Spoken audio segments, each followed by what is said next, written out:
Are you ready to double toil and trouble? Welcome to Daggerheart's Witch. What's going on, YouTube? I'm the Mind Flayer Slayer. And I'm Dr. DM, and we have our continued coverage now of The Void. This is the Witch class, and we're going to give you our full review of the class and both its subclasses to see if it's good for your campaign.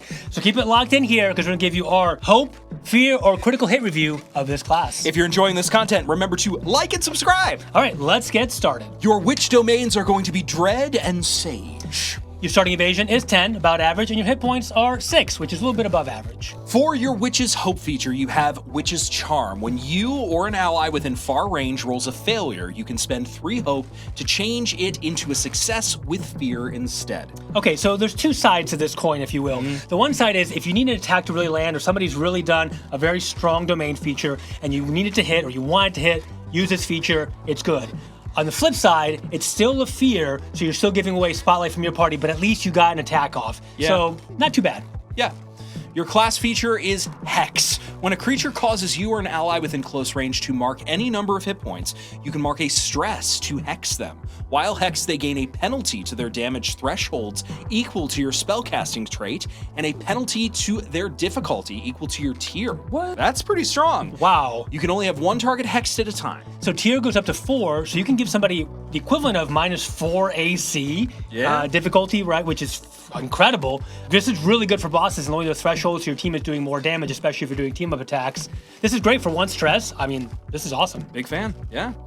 You also have Commune. During a long rest, you can commune with an entity, an ancestor, deity, spirit, or aspect of nature. Ask them a question, then roll 4d6. If any of the dice have matching values, reference the chart below for the effect. Yahtzee. Okay. If there are multiple matches, you get more than one effect. Okay. On a 6, you witness a relevant scene play out. On a 5, you see a vision relevant to the answer. On a 4, you hear sounds relevant to the answer. On a 3, you feel a sensation relevant to the answer. On 2, you smell an odor relevant to the answer. And on 1, you taste a flavor relevant to the answer. This is weird. I did. Did you see the flavor? It's I love the flavor. It's like you're toil and troubling. You have the bubbling, pondering. But it's weird. Yeah, you're doing like the coven thing, like the hags, right? Yeah, and I think it could be fun because if you want to play this like sort of zany witch character, yeah, that's true. You're like, and you just interpret these things really taste however danger. you want. I mean, sure. Okay. Yeah, it's fun. It's a fun roleplay aspect to the foundation features. For your subclasses, you have either Hedge or Moon. For Hedge, your spellcasting trait is your instinct.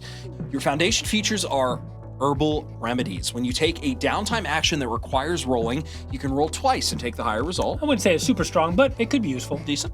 You also have Tethered, Talisman. Once per rest, during a moment of peace, you can enchant a small object and give it to an ally to tether them to it. While a tethered ally holds the object, when they are hit by an attack, you can expend the magic in the totem to deal 1 hit point to the attacker. Okay, so you have a way to just deal 1 hit point, always per long rest, just as a talisman. Okay. It's cool. These are both very flavorful, I'd say. Yeah, I agree. For your specialization feature, you have Walk Between Worlds. You can make a spellcasting roll of a 13 in an area containing 1 or more dead bodies. On a success, you can watch the last few moments leading to their death by bringing the surroundings of the past to life in spectral forms. You can mark a stress during the spell to also hear the sounds that were made during this moment in time.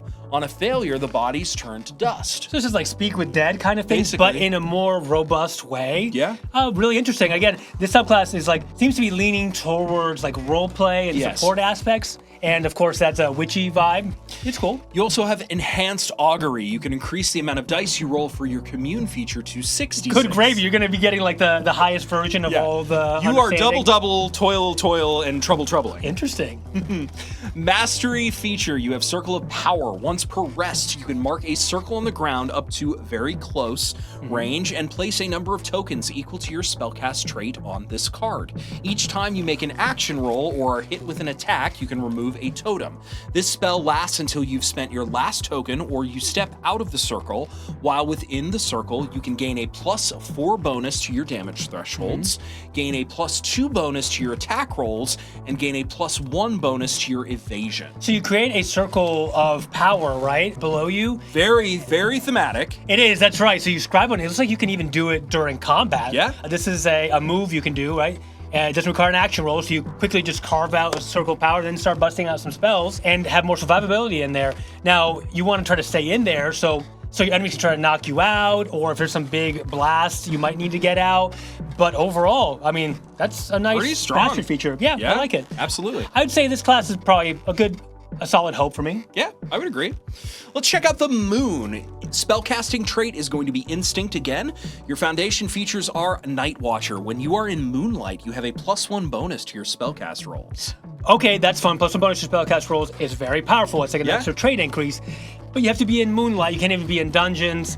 I'm not sure how often this would happen. It may never happen, let's be honest. Yeah. So keep that in mind. You also have Ire of Pale Light. When a creature within far range that you have cursed with your hex fails an attack roll, they must mark a stress. Hex is very powerful, and this is like an extra feature for it, which is impactful, but overall, not bad. Yeah.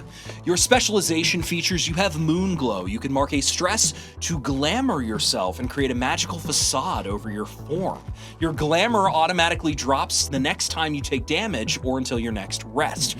While glamored, you can take the form of any creature of your approximate size that you've seen, or enhance your own appearance, gaining advantage on presence rolls that leverage this change to its purpose. Okay, I mean, there are some domain cards that mimic this, but this is just a baked-in specialization feature for glamoring. It's cool and thematic. I'm not sure I would take this necessarily. I would agree. Yeah. But it's very thematic. It is, agreed. And for your mastery, you have Lunar Phases. During a long rest, instead of communing, you can roll your communion dice to alter your form. If any of the dice have matching values, reference the chart below for the effect. If you have multiple matches, again, you're going to choose one. If none match, you're going to choose different downtime actions. The effects last until your next rest. So a 5 through 6 is Eclipse. You will gain a +1 bonus to your evasion. A 2 through 4 is Waxing. You gain a +2 bonus to your damage rolls. And a 1 through 2 is Waning. You can always spend a hope to reduce minor damage to none. At higher levels, especially this is level 8, minor damage is probably not going to happen too often. Yeah. And +2 bonus to your damage rolls is so-so. You probably definitely want something that would have been +2 to your hits equivalent. And +1 evasion is essentially nothing. This class, to me, overall, while it is thematic and lunar based, and I get where it's going with the witch aspect here, it's still, for me, a fear. Yeah, I would agree. And I think, honestly, like, I would give the other one more of a hope, but it's still leaning towards a fear for me. Agreed. You have to be a really specific type of player and really be focused on the role play, and there's still some crunchiness to it, so I'm not sure if this is going to be how popular it's going to be. Compared to Warlock, which has immediate power and immediately fun factor and coolness just all around, this I think could require some tune-up before it comes out. But seriously, try it now. This could be your flavor and your vibe. It is really cool. Yeah. So give it a shot. And if you have tried it, let us know what you think. Absolutely. We've got lots more Dagger content coming up, including coverage of all of the domain cards, and we are also going to be doing an entire campaign using the Daggerheart rules set in a very exciting campaign setting that we can't reveal yet, but it will be very, very fun, very sexy. All right, witches, bark at the moon. Ow! Rip Ozzy.